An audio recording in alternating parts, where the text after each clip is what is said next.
Growing up, were you always doodling in your class notebooks or found it fascinating when watching others draw? Or were you always known as the art kid and were volunteered when doing class projects that required drawing or crafting, but you secretly enjoyed the process? Whether you actively pursued art when you were younger or not, you may have clicked on this video because you at least have an innate curiosity about the arts or aspiring to pick it up yourself. And as a quick disclaimer, I am no expert and also still figuring out what art means to me.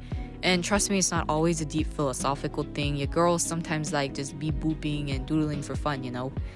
But this is just me sharing my personal art journey and hopefully give you that push you need to start or further pursue art yourself. So to share a bit about how my interest in art began, I go back to my childhood.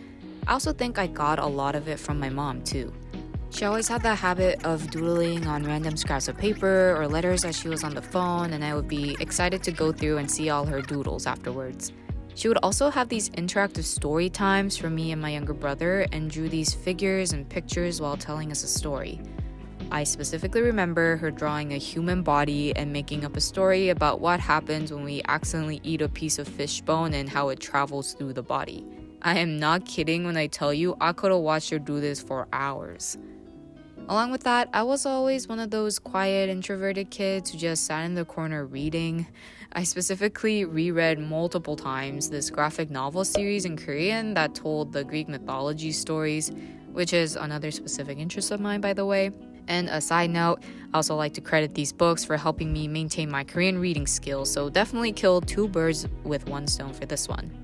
So flash forward to 2020 as a former child who loved art, now an adult living alone with way too much time on our hands because, well, I just started using random sketchbooks and mechanical pencils I'd laying around and really got lost in the sauce. I truly sat for hours in my apartment each day after work and just drew away without a care in the world like I was a kid again. After practicing drawing traditionally for a few months, I realized real quick that traditional art supplies were kind of expensive, and I happened to come across some tutorials and clips of people doing digital art. So I decided to take out my big girl wallet and invest it in an iPad. And yeah, that turned out to be a pretty good investment and was the start of my digital art journey.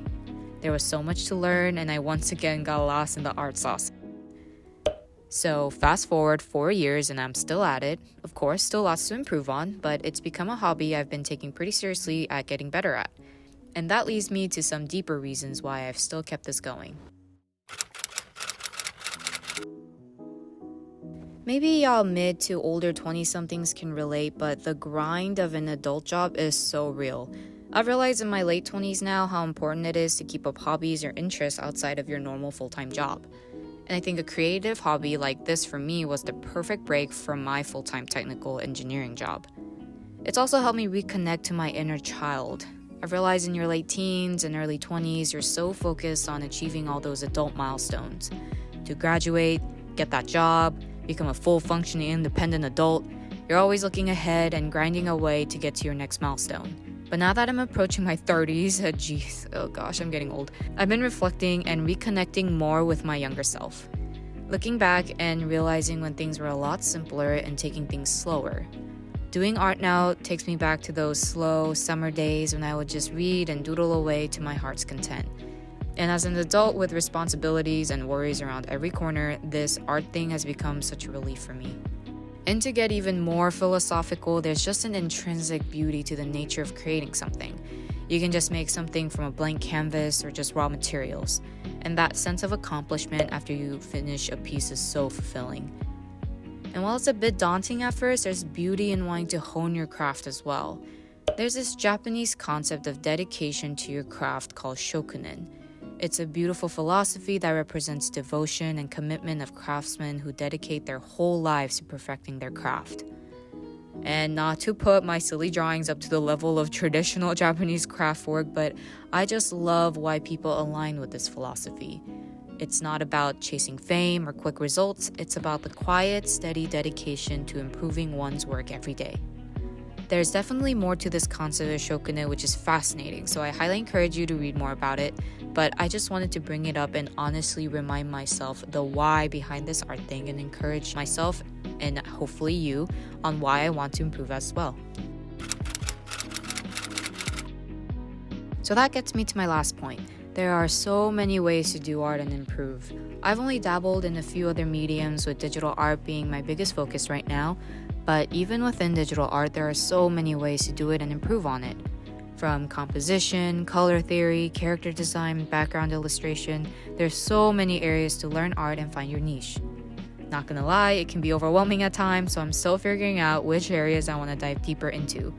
Maybe I can document here via YouTube some of the art skills I still want to learn and share my experience with y'all in future videos.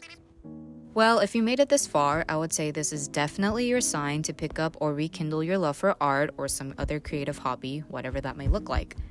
I honestly still consider myself a baby artist in many ways, so we're definitely in this one together. I would love to hear more about what drives you to pursue art or how you started your art journey in the comments below. Thank you so much for watching, and see you next time.